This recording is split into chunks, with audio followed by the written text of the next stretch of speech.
অপরাধ করলে তার বিরুদ্ধে মামলা দেবার নিয়ম আছে, জেলে পাঠানোর নিয়ম আছে, কিন্তু কারো সম্পত্তি নষ্ট করার কোনো নিয়ম আছে? কি ব্যাপার, আপনি কি আমার কথা শুনতে পাচ্ছেন নাকি আমাকে মানুষ বলে মনে হচ্ছে না? আপনি শুনতে পাচ্ছেন আমার কথা? কে আপনি? আপনার সাথে তো আইন নিয়ে কথা বলার সময় আমার নেই। যেখানে যাচ্ছিলেন যান, আমার কাজটা আমাকে করতে। আপনার সময় থাকতে হবে। একজন সাধারণ মানুষ হিসেবে তথ্য জানার অধিকার আমার আছে, আর সেই তথ্য দিতে আপনি বাধ্য। ভাই, আপনি তো ঝামেলা পাকাচ্ছেন। আপনার তথ্য দরকার হলে তথ্য অফিসে যান। এখানে কি আপনি কিন্তু অন্যায়কে সাপোর্ট করছেন। ভুল ভুল বললেন আপনি। হ্যাঁ, আমি মানছি যে ওর ভিআইপি রোডে ওঠা ঠিক হয়নি, আর একজন যাত্রী হিসেবে সেটা আমারও অপরাধ। তাই বলে আপনি ওর পেটে লাথি মারবেন? আপনি কি বলছেন? আমি আবার কখন কাকে লাথি মারলাম? মেরেছেন আপনি ওর পেটে লাথি। কারো উপার্জনের মাধ্যম নষ্ট করা আর তার পেটে লাথি মারা সমান কথা। অবশ্য সেইটা বুঝবার জন্য তো মিনিমাম শিক্ষিত হওয়া প্রয়োজন। আমার শিক্ষা নিয়ে কথা বলার অধিকার আপনাকে কে দিল? আপনি কিন্তু অনেক বাড়াবাড়ি করছেন। যেখানে যাচ্ছিলেন যান, আমার কাজটা আমাকে করতে দিন। কি করবেন আপনি? কি করবেন? আপনি কিন্তু আমাকে হুমকি দিচ্ছেন। এর ফল কিন্তু ভালো হবে না বলে দিচ্ছি। এই, আপনি কি করবেন আপনি? সাংবাদিক সোহেলের নাম শুনলে আপনার বসটাও দৌড়ের উপরে থাকে, আর সেখানে আপনি তো সামান্য একজন সার্জেন্ট। তোর সাথে অনেক ভদ্রতা দেখিয়েছি। তোর ট্রিটমেন্ট আমার খুব জানা আছে।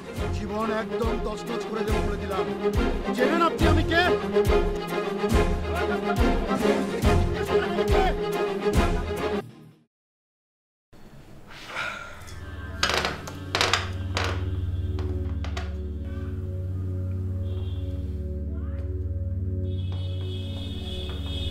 রাগ কি একটু কমেছে? জি না। দেখুন সোহেল সাহেব, আপনি সিনিয়র একজন রিপোর্টার, আপনাকে নতুন করে তো কিছু বলার নেই। সবার আগে আমরা মানুষ, রক্ত মাংস আর ইমোশনে ভরা মানুষ। আমার তাহলে কি করা উচিত? একটা লোক গায়ে পুলিশের পোশাক পরে অন্যায় করছে আর আমি প্রতিবাদ না করে চলে আসবো? অবশ্যই করবেন, কিন্তু সেই প্রতিবাদে আপনার পেশাগত জোর দেখিয়ে হুমকি দেওয়াটা কি একটু বাড়াবাড়ি না? কি বলতে চাইছেন আপনি? দেখুন সোহেল সাহেব, আমাদের ব্যক্তিগত জীবনে একজনের সাথে আরেকজনের মনোমালিন্য, কথা কাটাকাটি এটা হবেই, কিন্তু সেই জায়গায় আপনি সাংবাদিক হিসাবে পেশাগত হুমকি দিলে সে তো অন্যায় হবে। আপনি একজন সাংবাদিক, এই সাংবাদিকতা পেশাটাকে নেগেটিভভাবে ব্যবহার করলে তো এটা অন্যায়। ম্যানেজমেন্ট আপনার এই ব্যাপারটাকে পছন্দ করেনি।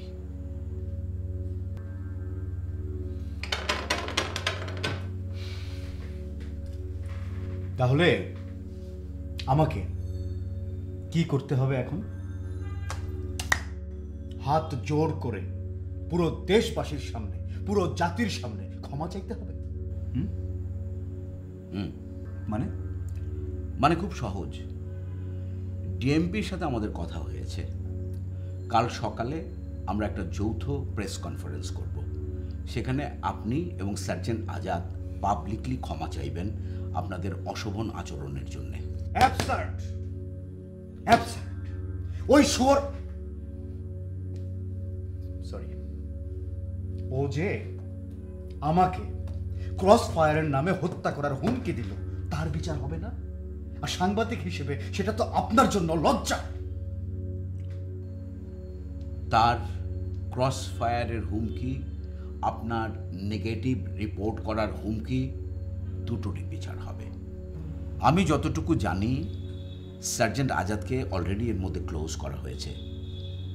ভাইরাল হয়ে যাওয়া আপনাদের দুজনের ঝগড়াঝাটি এখন দেশের মানুষ দেখছে। এর মধ্যে অনেকে সেটার সাবটাইটেল করে আবার আপলোড দিয়েছে। এটা এখন ইন্টারন্যাশনাল কন্টেন্ট। কিন্তু তারা কি দেখছে?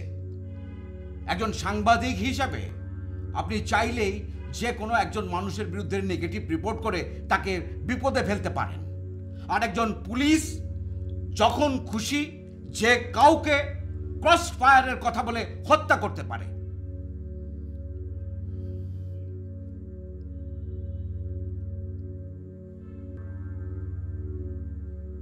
সাংবাদিক হিসেবে আমার কিসে লজ্জা পাওয়া উচিত সেটা আমি খুব ভালো করেই জানি, আর এর জন্যেই আমি এই চেয়ারে বসা, এই রুমে।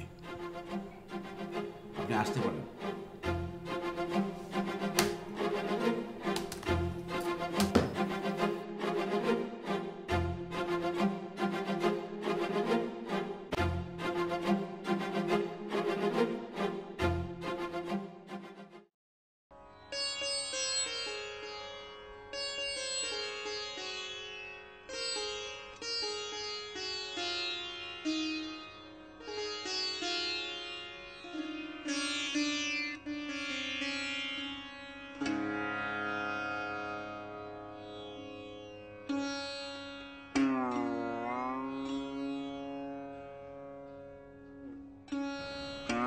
কি আজব একটা ব্যাপার স্যার, খেয়াল করেছেন?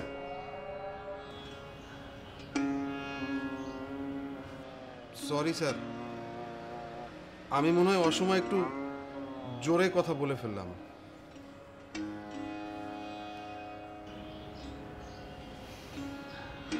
সময় অসময় বুঝিস তুই, 10 বছরে প্রথম জানলাম।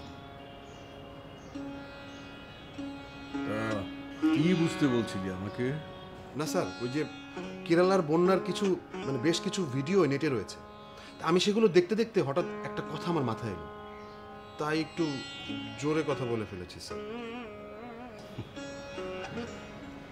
তোর মাথায় আবার কথাও আসে, ইন্টারেস্টিং। তো কি কথা এলো? স্যার, ইদানিং প্রাকৃতিক দুর্যোগে মানুষের মৃত্যুর হারের অন্যতম কারণ হচ্ছে এই সোশ্যাল মিডিয়া। কি? আপনি একটু ঠান্ডা মাথায় চিন্তা করে দেখেন স্যার, একটা মানুষ বিপদে পড়লো আর আশেপাশের মানুষগুলো সেই অবস্থাটাকে ভিডিও করা শুরু করলো, এবং শুধু ভিডিও না, সেই ভিডিও ফুটেজটাকে আপলোডও করে দেয়। কিন্তু তাদের মাথায় বিন্দু পরিমাণ জ্ঞান নেই যে আমি ভিডিওটা না করে যে মানুষটা বিপদে পড়েছে তাকে হেল্প করি।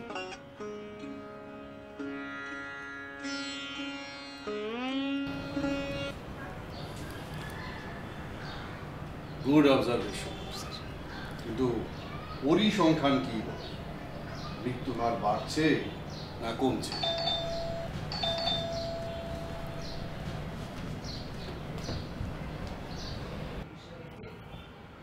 আসসালামু আলাইকুম স্যার, আপনাকে তো চেনাই যাচ্ছে না। আসসালামু আলাইকুম সাগাত ভাই। ওয়ালাইকুম আসসালাম। হাসছো কেন কবির? আমার পাগলের সাজ দেখে? না না সাগাত ভাই, ভাবছি জামিল যেহেতু আপনাকে চিনে ফেলেছে, তো আমার দারোয়ানের দোষ কি? মানে? তার আগে বলুন, আপনি কিসে এসেছেন? রিক্সায়। গলির মোড়ে রিক্সা রেখে হেঁটে হেঁটে এসেছি। গাড়ি নিয়ে আসলে তো আর এই ছদ্মবেশের কোনো মানে থাকে না। একজন পাগল গেট দিয়ে ঢুকে লিফট দিয়ে উঠতে শুরু করলো, দারোয়ান তাকে আটকালো না। আমার না হাসার কোনো কারণ আছে? আটকাবে মানে? দারোয়ানের ঘাড়ে কয়টা মাথা স্যার? তোমার এসব কথার মানে কি? রিক্সাওয়ালা একজন পাগলকে তার রিক্সায় নিল, কিছু জিজ্ঞেস না করেই দারোয়ান তাকে গেট দিয়ে ঢুকতে দিল। তার মানে বুঝতে হবে আপনার মেকআপটা খুব দারুণ হয়েছে, কিন্তু এই সকালবেলা আপনার এই তুখোর মেকআপ নিয়ে আমার এখানে আসার কারণটা নিশ্চয়ই খুব সুখকর নয় বলেই আমার মনে হচ্ছে। জামিল ভাই, এক কাপ চা হবে? অবশ্যই স্যার, আমি এসেছি। তুমি কি কিছুই জানো না? কি ব্যাপার? তুমি কি নিউজ টিউজ কিছু দেখো না? পুলিশ ডিপার্টমেন্টের মান সম্মান তো হাওয়ায় ভাসছে। এখন কি আমাকে পুলিশ ডিপার্টমেন্টের মান সম্মান খুঁজে বের করতে হবে? তুমি কি আসলেই কিছু জানো না? না। তুমি তো সাংবাদিক সোহেল ইউসুফকে চিনতে। আমি খুব সহজেই কিছু ভুলি না সাখাওয়াত ভাই, আর এই নামটা তো নয়। He is no more. Man is mortal Sakhawat ভাই। কিভাবে? মার্ডার। হোয়াট? পরদিন সংবাদ সম্মেলনে সব কিছু প্ল্যান মতোই হয়। তারা তাদের অশোভন আচরণের জন্য জাতির কাছে ক্ষমাও চায়। শুধু তাই না, দুজন কোলাকুলিও করে। অবসান ঘটায় সব ভুল বুঝাবুঝির। যাকে বলে হ্যাপি এন্ডিং। তেমনটা হলে তো আর কোনো কথাই ছিল না। সংবাদ সম্মেলনের পরদিন মানে মঙ্গলবার 11 তারিখ সোহেল ইউসুফ নিখোঁজ। ফোন অফ, ব্যাস। আর যাই কই, সব চ্যানেলের একটাই টপিক। তারা বলা শুরু করে দিল পুলিশ সোহেল ইউসুফকে গুম করে ফেলাইছে। ওইদিকে সার্জেনের তো ডিউটি অফ, ওরে তো 11 তারিখেই ক্লোজ করছে। ও গ্রামে গেছে, আমরা পুলিশ পাঠাইছি ওরে খুঁজতে, কিন্তু যাই ওরে পাই নাই। এখানে হয়ে গেছে আরেক কাহিনী। কি, সে বাড়ি যায়নি? বাড়িতে তো গেছিল। ওর একটা মেয়ে আছে, ক্লাস 3-তে পড়ে। মেয়েটির জন্মের সময় আজাদের বউ মারা যায়। আজাদের বড় বোনের কাছেই মানুষ হচ্ছিল মেয়েটি। তাকে নিয়ে কোথায় যেন বেড়াতে গেছে আজাদ, কিন্তু কোথায় গেছে কাউকে কিছু বলে যায়নি। পুরো ছুটি কাটানো যাকে বলে। ওখানে পুলিশ পৌঁছানোর আগেই চলে আসে কিছু স্থানীয় সাংবাদিক। আজাদ তার মেয়েকে নিয়ে নিরুদ্দেশ। বাস, নিউজ হয়ে গেল। পুলিশ শেল্টার দিয়ে তাকে পালাইতে সাহায্য করছে। আশ্চর্যের ব্যাপার হইল, আজাদের ফোন বন্ধ হয়েছে 11 তারিখ সকাল থেকে। 12 তারিখ রাত 9টার দিকে আমাদের কাছে একটা সিডি আসে। সেখানে আমরা দেখি সোহেল আর আজাদ খুব গরম হয়ে কথা বলতেছে। সোহেল আজাদরে একটা মোবাইল দেয় এবং আজাদ খুব তাড়াতাড়ি বাইর হয়ে যায়। পেছন পেছন চলে যায় সোহেল। CCTV footage.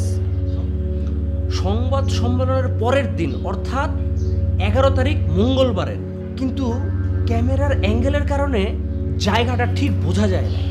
তারপর 13 তারিখ বৃহস্পতিবার সকাল 8টায় খবর আসে সোহেলের লাশ পাওয়া গেছে গাজীপুরের শালবনে। দেখে চেনার কোনো উপায় ছিল না।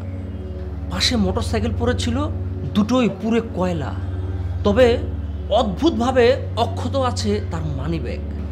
সেখান থেকে টাকা ছাড়া আর কিচ্ছু সরে নাই। মোবাইল ফোন ছিল না।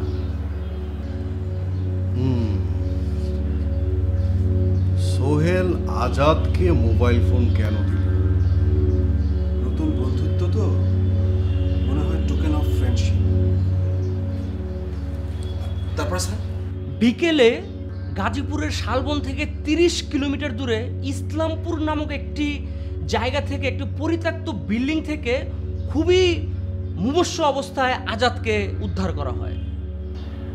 ও কোনো কথা বলার মতো অবস্থায় ছিল না। সেইখান থেকে সরাসরি অ্যাম্বুলেন্সে হাসপাতালে। শেষ রক্ষা হয় নাই। আজাদ মারা গেছে, ওর মেয়ে পাওয়া যায়নি। এমন কি হতে পারে স্যার যে সোহেল কৌশলে আজাদকে ওখানে ডেকে নিয়ে গেছে, দেন প্রতিশোধ নেওয়ার জন্য ওকে মারধর করে, আর যখন পালিয়ে যায় তখন অ্যাক্সিডেন্ট করে মারা যায়? এমন মনে হওয়াটাই স্বাভাবিক জামিল। ইনফ্যাক্ট আমাদেরও ওই রকমই মনে হয়েছিল। তবে মাঝের দুইটা ঘটনা ইঙ্গিত করে অন্য কিছু। কেমন? 12 তারিখ সকালে আমি মালিবাগের জেন্টস পার্লার সেলুনে গেছিলাম। ওইখানে এই নিউজটার একটা আপডেট টিভিতে দেখাচ্ছিল, কোন চ্যানেল মনে নাই। আমার চুল কাটছিল যেই ছেলেটি, ওর নাম পরিতোষ, ও হঠাৎ কান্নায় ভেঙে পড়ে। আমি তো অবাক। পরে জানতে পারলাম সোহেল ওখানে রেগুলার যেত। পরিতোষ ছেলেটার বাধা কাস্টমার ছিল সোহেল, তাই ওর মন খুব খারাপ। আহারে বেচারা। নিখোঁজ হওয়ার দিন সকালে সে ওইখানে গিয়েছিল এবং ওই দিনই প্রথম সে চুলে কালার করে।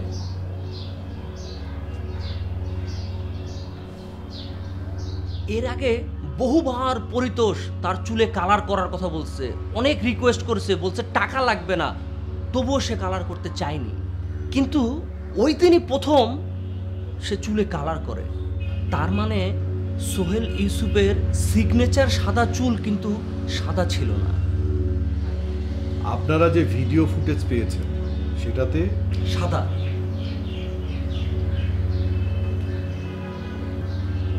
আর দ্বিতীয়টা সোহেলের ময়না তদন্ত রিপোর্ট, ওর মৃত্যুর 8 ঘন্টা পর ওর শরীরে আগুন লাগে।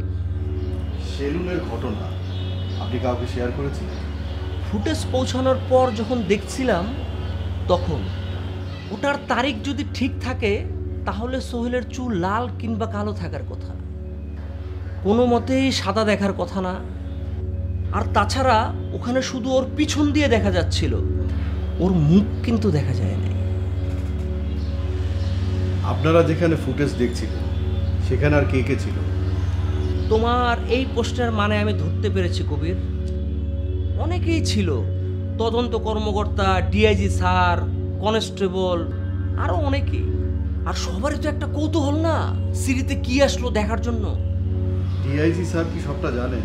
হ্যাঁ, আর তাছাড়া স্যার নিজেও সন্দেহ করছেন শস্যের ভিতরে ভূত আছে। তুমি তো জানো র্যান্ডম সন্দেহের বশে কাউকে তো চার্জ করা যায় না।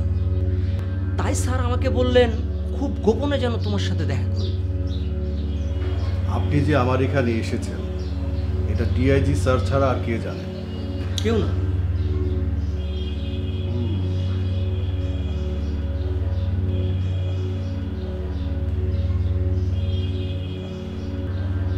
সোহেল আর আজাদের সাথে কমন শত্রুতা কার থাকতে পারে সাখাওয়াত ভাই? সেটাই তো রহস্য কবির। স্যার আমি একটু নিচে যাব, আপনাদের কিছু লাগবে? আমাদের জন্য লাঞ্চ নিয়ে আয়। সাখাওয়াত ভাই আপনি খেয়ে যাবেন? না না, আমি এখন লাঞ্চ করব না, আমি চলে যাবো। আর তাছাড়া আমার ক্ষুধা লাগেনি। না না, কোনো সমস্যা নেই, আমি তো সেলুনে যাচ্ছি, ওখানে একটু সময় লাগবে, ততক্ষণে না হয়। কোথায় যাবি?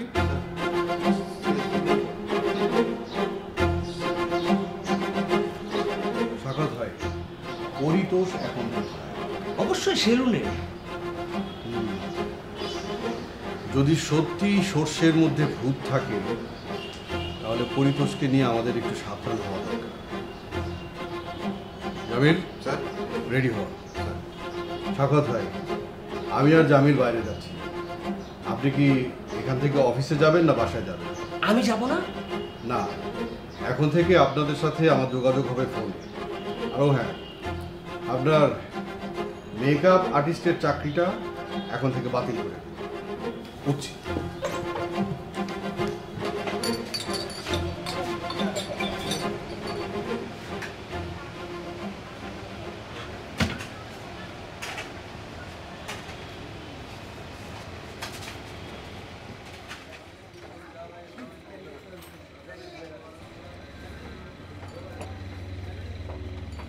কাপ চা দেন তো। ওই সেলুনটা কখন খুলবে বলতে পারেন? কয়দিন ধরে বন্ধ আছে। কেন বন্ধ জানেন? বদমাইশের দল আমার সবগুলো টাকা মাইরা খাইছে। একটা দুইটা টাকা আল্লাহ বিচার করবো। হ্যাঁ করে দোকান যে আর খুলবে না সেটা আপনি জানলেন কিভাবে? বাড়িওয়ালারা হেরা জানাই দিছে হেরা সেলুন চালাইব না। ম্যানেজার তো হিন্দু, মনোজদা মনে হয় ইন্ডিয়া ভাগছে। হালাল পথেরা টাকা কামাইব এই দেশে, সম্পদ জমাইব ইন্ডিয়া। সবাই কি হিন্দু? না, তিনজনই আসিল। ম্যানেজার মনোজদা, বিমল আর পরিতোষ, বাকিরা মুসলমান। তাদের কাছে টাকা পান না? আরে সবগুলান বাকি খাইতো। তারাও কি ইন্ডিয়া গেছে? আরে কেমনে কম কই মরছে।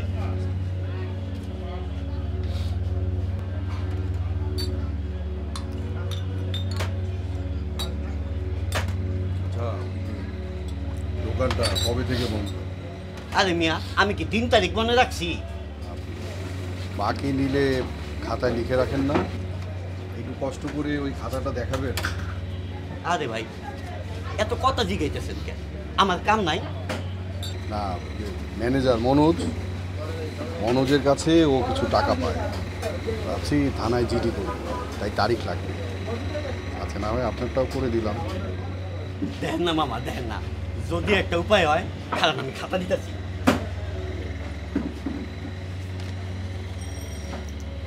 এই এই এই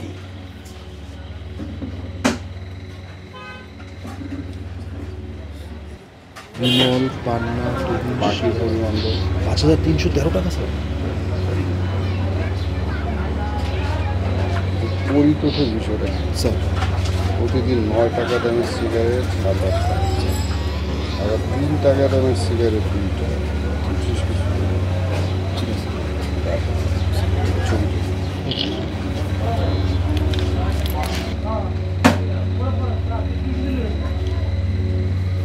তার মানে শেষ বাকি দিয়েছে 13।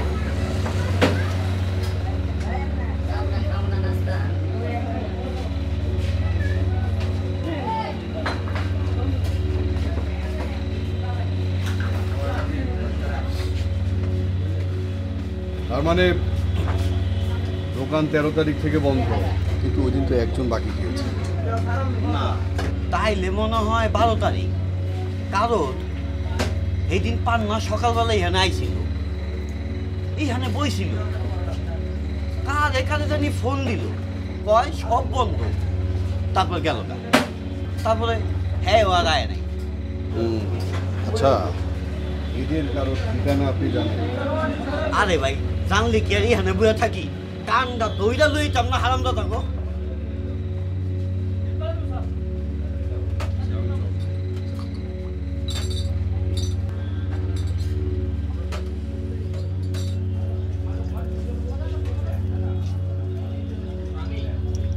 জি, ইসলাম খুব স্বাগত হয়। সেলুন 12 তারিখ থেকে বন্ধ। কি বলো? জি, ব্যাপারটা আমি যত সহজ ভেবেছিলাম তার চেয়ে বেশি কঠিন হয়ে যাচ্ছে। ভালো কথা, আমার একটা সাহায্য লাগবে। বলো। সেলুনের বাড়ির মালিকের সাথে একটু কথা বলা দরকার। আমি সামনাসামনি হতে চাচ্ছি না। ব্যবস্থা করছি। আর আমি একটু মেডিকেলে যাচ্ছি, ওখানে এমন কেউ আছে যার উপরে ভরসা করা যায়? আমি তো কাউকে বিশ্বাস করতে পারছি না কবির। ঠিক আছে, আমি দেখছি। জামিল, তানভীরের ওখানে যাও। Okay sir.